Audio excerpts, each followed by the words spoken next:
Shalom. First and foremost, I want to give all praises, honor, and glory to Yahweh, Bahasham, Yahushai, Bahasham, Recha Kodesh. Double honors to the elders and the apostles of Great Millstone, and peace and blessings to the elect. And I found this pretty interesting article. I was reading it this morning pertaining to Trump. And as it says here, Trump to sign around 100 executive orders upon taking office. Now, it's interesting because this sounds pretty familiar. I feel like I've seen this kind of headline or statement when Biden was coming into office. And let me see something here.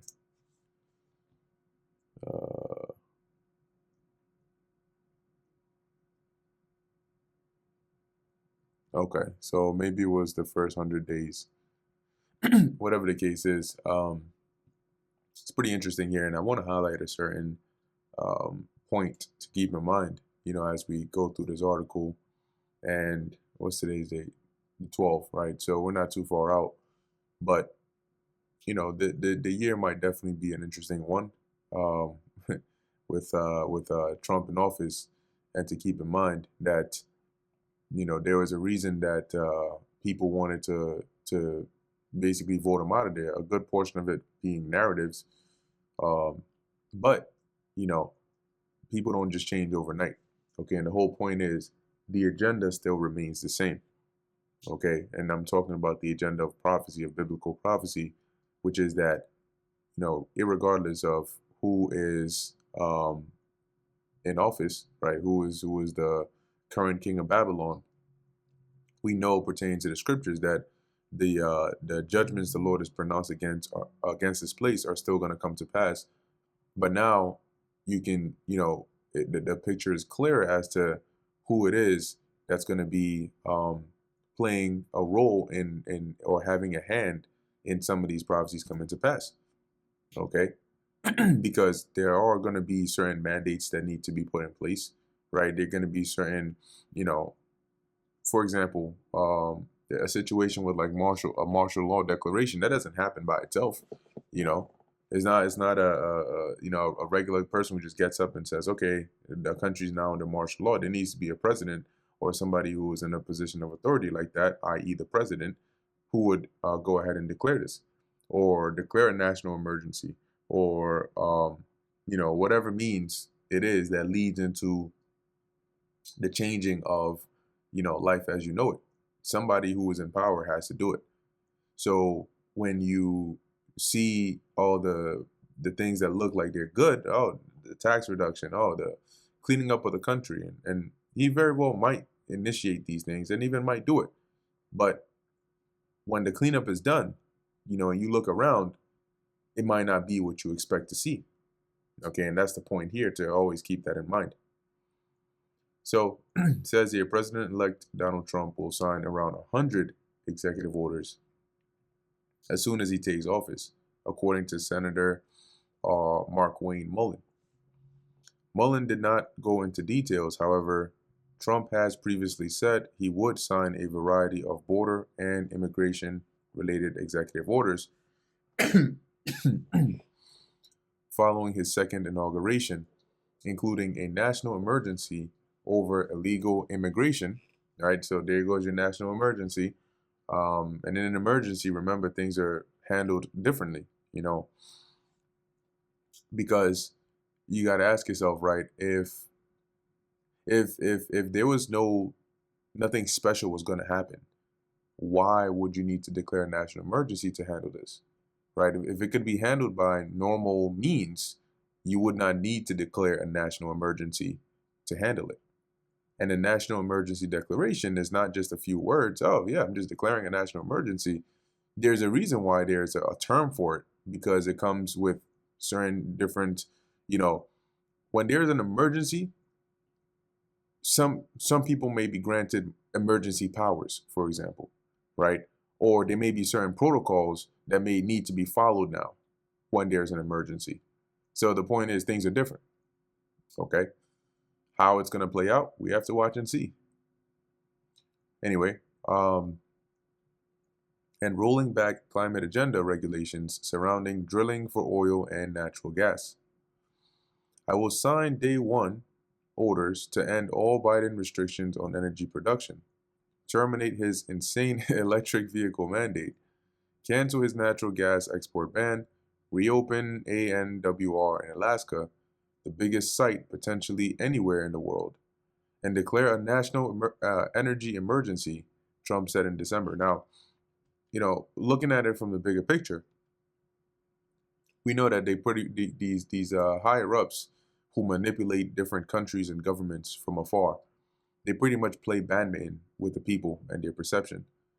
And what that means is, from one administration to the other, they sort of alley oop, right? They roll the red carpet for each other, and they do it in such a way that the people perceive it as though it's them who are choosing one over the other, when in actuality there's a red carpet and there's a narrative that's sort of pushing these people, nudging them to go here, right? So what do I mean? Well, on a higher level, when Trump was in office, his term was such that getting to the end of it, people couldn't, they were like scratching themselves, they were itching to basically get somebody else in there. Hence, it's almost like the red carpet was laid out for Biden to come up in there. Biden comes up in there, and then before even halfway in his term, people are itching to say, we need somebody else. you know? And of that somebody else, guess where you back at again? Right? So it's like this passing back and forth of laying out the red carpet for each other. So Biden destroys the country. It gives Trump that perfect campaign story and cover to say, hey, I'm gonna fix all of this. Obviously, it makes sense why they put him against Kamala, because Kamala's in the same administration as Biden. If she was gonna do something different, according to the people's perspective, she would have done it under the administration of Biden. What's going to be different by making her president? See, the whole point is to make people hungry for change. And sometimes the change is not always the best kind of change, but it's anything but this, So anyway, let's keep going. It says, according to Trump transition spokeswoman Caroline Leavitt, the American people can bank on President Trump using his executive power on day one to deliver on the promises he made to them on the campaign trail. Bloomberg reports that Trump will put a hiring freeze on the government and mandate that federal employees return to the office for in-person work, a position pushed by billionaire Elon Musk as part of the newly formed Department of Government Efficiency, DOGE. Let's see. It says, in recent weeks, the Trump team has been working behind the scenes to make sure its initial months are as productive as possible. So basically, moving with speed to lay down the groundwork, one would even say warp speed, to lay down the groundwork for the rest of the term to be built upon. Well, we'll see what kind of groundwork that is. While Chief of Staff Susie Wiles has said she views the first 100 days as an artificial metric, she and the entire Trump team see the first 2 years before midterm elections could imperil Republican majorities in the House and state as the best opportunity for the term limited incoming president to achieve his sweeping goals. Whatever she means by term limited, maybe she's saying he's limited by, I mean, I guess that does make sense, right? He can only go for one more term. Or at least so we think. So that everybody thought before Julius Caesar got up in power. Anyway, that said, as Mullen noted further in an appearance on Fox and Friends, EOs, short for executive orders, can easily be undone by future administrations. Now, here is the interesting part about that. A statement like this is one that's very interesting because technically, right, okay, maybe they're not lying about that. But the problem with that is it can easily be undone by future administrations. Doesn't mean that it will be undone by future administrations. Okay? This is to sort of put your mind at ease. Like, yeah, he's gonna sign these executive orders, but don't worry. Executive orders are things, one signs it, another person undoes it and stuff. So it's not the end of the world. This isn't gonna be permanent if you end up not liking it. But wait a minute. There are executive orders that are still in place today that were signed, decades ago by different presidents, and a good portion of them pertaining to the delegation of presidential powers to FEMA, or the head of FEMA, whoever he may be at that time. Okay? And there are executive orders and national directives that are not in the direct benefit and favor of the people. But of course, who's going to be digging into federal government archives to look into all these and read the subsections and get the details and translate the verbiage into more common English for you to understand? Who's going to really spend time doing that, right? So it's just there. Yes, it can be undone, but who's going to do it? Who has done it? So a statement like this I find interesting because it's to sort of calm your nerves. Like, oh yeah, if you want to, you can just, undo it. It's fine. But what is the process of doing that? How likely is that to actually happen? What happens when you get to the point where you're like, okay, no, I don't like this. Let's undo it. And they're like, well, we can, but we're not going to. As he said, it's not permanent, said Mullen. I would like reconciliation so we can start making this stuff into legislation so we can move forward. The president was very clear he wants results, Mullen continued.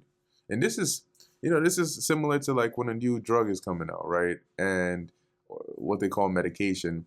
And the main focus is always on what it can do for you, how it can benefit you. If you're suffering from this, we can heal you. If you're suffering from that, you're good, you're good, you're good.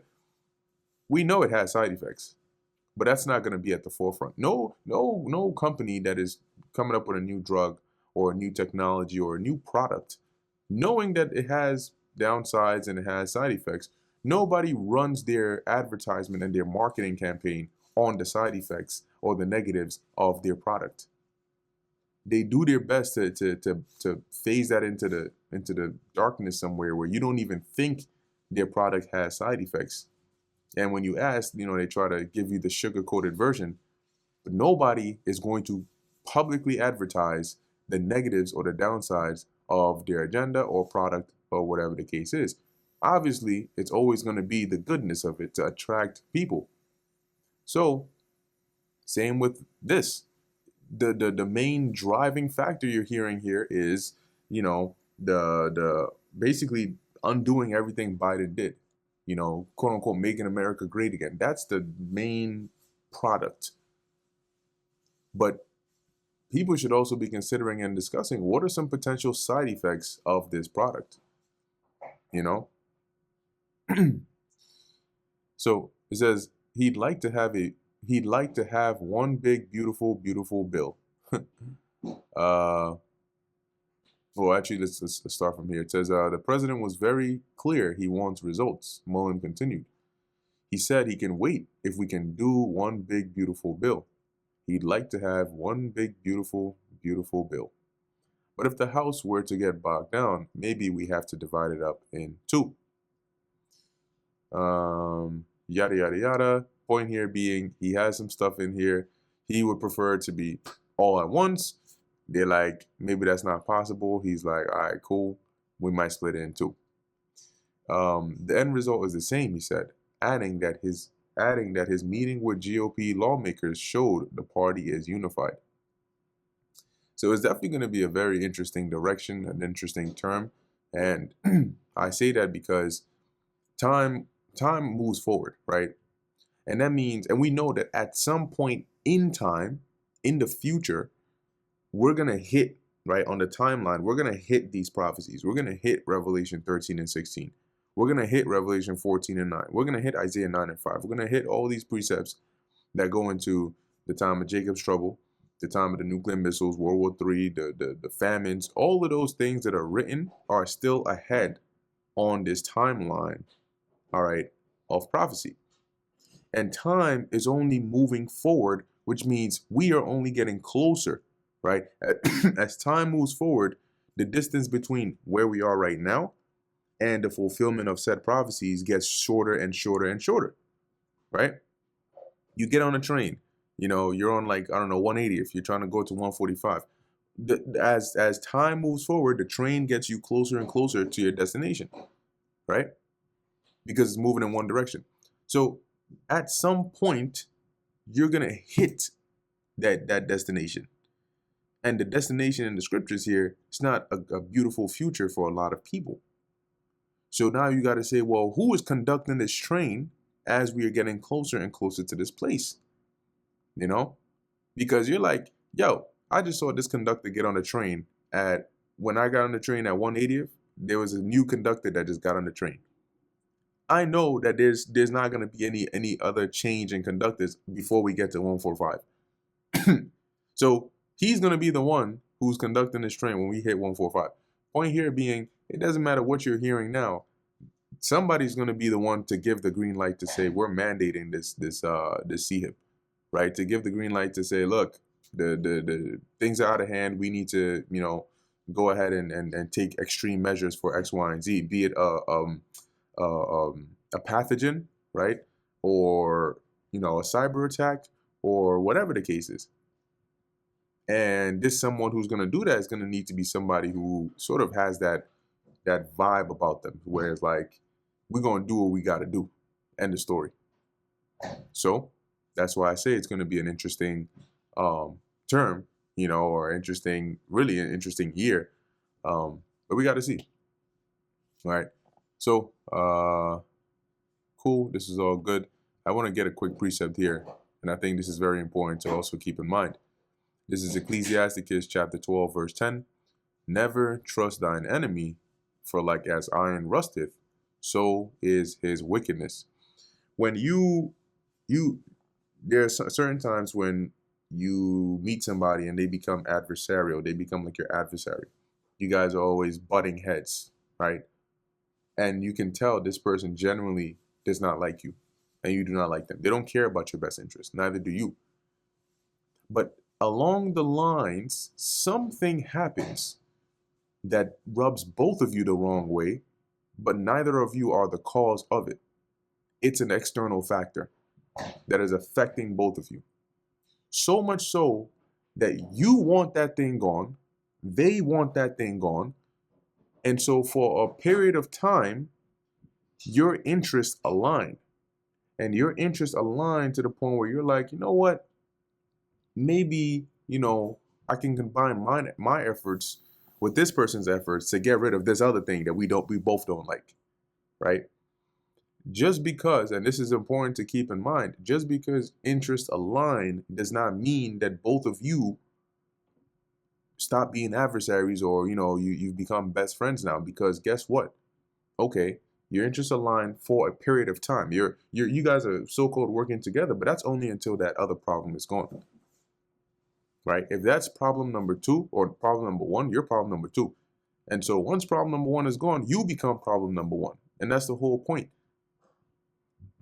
This guy this guy doesn't like you too much. Okay, well, both of you don't like extreme unreasonable taxes. Both of you don't like policies that were implemented by Biden. Okay, what happens when the executive orders are signed to fix those? Okay, that's out the way. Now what? My interests still don't align with yours. So how's that going to go? So as the scriptures say, never trust thine enemy, for like as iron rusteth, so is his wickedness. Though he humble himself and go crouching, yet take good heed and beware of him, and thou shalt be unto him as if thou hadst wiped a looking glass. And thou shalt know that his rust hath not altogether been wiped away. Exactly. So regardless of what appearance, right, that they may take, Revelation 13, right, and 11, this second beast coming up as a lamb, but speaking as a dragon, right, coming up as though they're harmless, as though they're not as bad as you may think, and yada yada.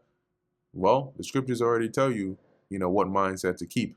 Always, look at them for who they actually are, and not necessarily for just what they're saying. All right.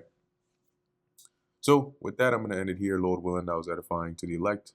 In closing, I want to give all praises, honor, and glory to Yahweh, Bahasham, Yahweh Shai, Bahasham, Recha Kodash.